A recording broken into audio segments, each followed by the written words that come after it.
Assalamualaikum warahmatullahi wabarakatuh. Perkenalkan, nama saya Jihan Jaya Fatimah, NPM 1917051016 kelas B. Di sini saya akan menjelaskan tentang struktur komputer dengan arsitektur von Neumann dan perbedaannya dengan arsitektur Harvard. Arsitektur komputer von Neumann. Arsitektur von Neumann adalah arsitektur komputer yang menempatkan program atau ROM dan data atau RAM dalam peta memori yang sama. Arsitektur ini memiliki address dan data bus tunggal untuk mengalamati program atau instruksi dan data. Arsitektur von Neumann atau mesin von Neumann merupakan arsitektur yang diciptakan oleh John von Neumann pada tahun 1903 sampai 1957, yang mana hampir semua komputer saat ini menggunakan arsitektur buatan John von Neumann. Arsitektur von Neumann ini menggambarkan komputer dengan 4 bagian utama, yaitu unit aritmatika dan logis atau ALU, unit kontrol atau CU, memori, dan yang terakhir yaitu alat masukan input atau output. Berikut adalah diagram arsitektur von Neumann. Selanjutnya yaitu cara kerja. Yang pertama, komunikasi antara memori dan unit pengolahan. Komunikasi antara memori dan unit pengolahan terdiri dari 2 register. Yang pertama, alamat memori register atau MAR, dan yang kedua, memori data register atau MDR. Untuk fungsi membaca, alamat lokasi akan diletakkan di MAR, kemudian memori diaktifkan untuk membaca, dan nilai ini dimasukkan ke dalam MDR oleh memori. Dan untuk fungsi menulis, alamat lokasi diletakkan di MAR, data dimasukkan ke dalam MDR, kemudian tulis aktifkan sinyal menegaskan. Yang terakhir, nilai dalam MDR ditulis ke lokasi yang ditentukan. Yang kedua yaitu CPU. Hardware unit seperti ALU, register, memori, dan lain-lain yang dihubungkan bersama ke dalam jalur data. Aliran bit sekitar jalur data dikendalikan oleh gerbang yang memungkinkan bit mengalir atau tidak mengalir melalui data. Instruksi biner 1 sama dengan on, 0 sama dengan off, yang mengontrol aliran yang disebut mikroinstruksi. Yang ketiga yaitu memori operasi.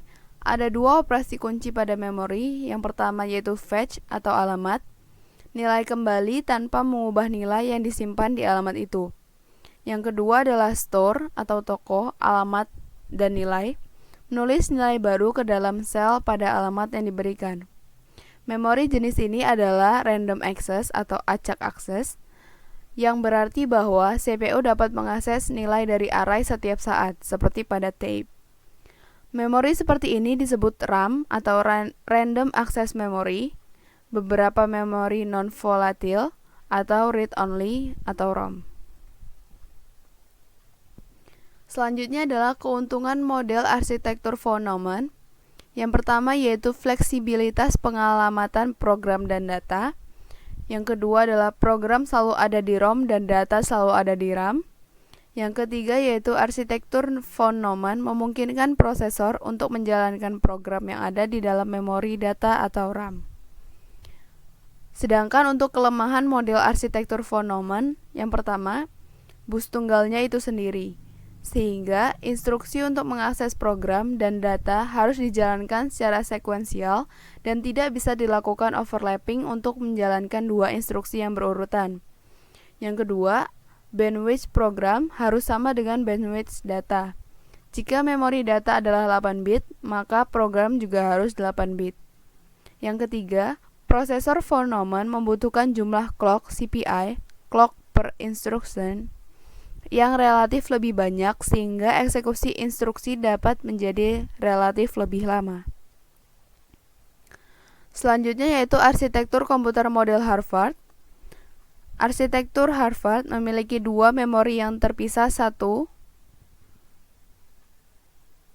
untuk program ROM dan satu untuk data atau RAM. yang mana arsitektur ini merupakan kebalikan dari arsitektur komputer model von Neumann.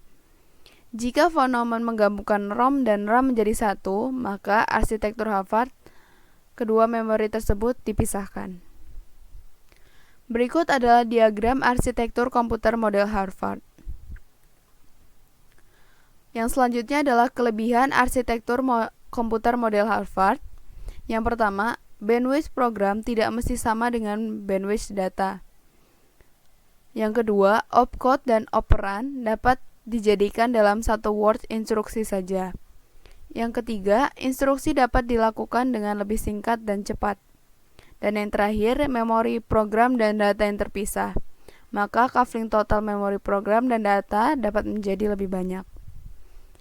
Sedangkan untuk kekurangan arsitektur komputer model Harvard, yaitu arsitektur Harvard tidak memungkinkan untuk menempatkan data pada ROM, dan arsitektur ini tidak memungkinkan untuk mengakses data yang ada pada ROM.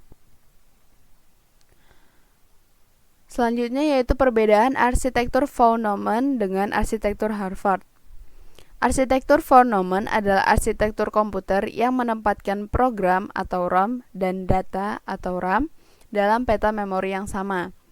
Arsitektur ini memiliki address dan data bus tunggal untuk mengalamati program dan data.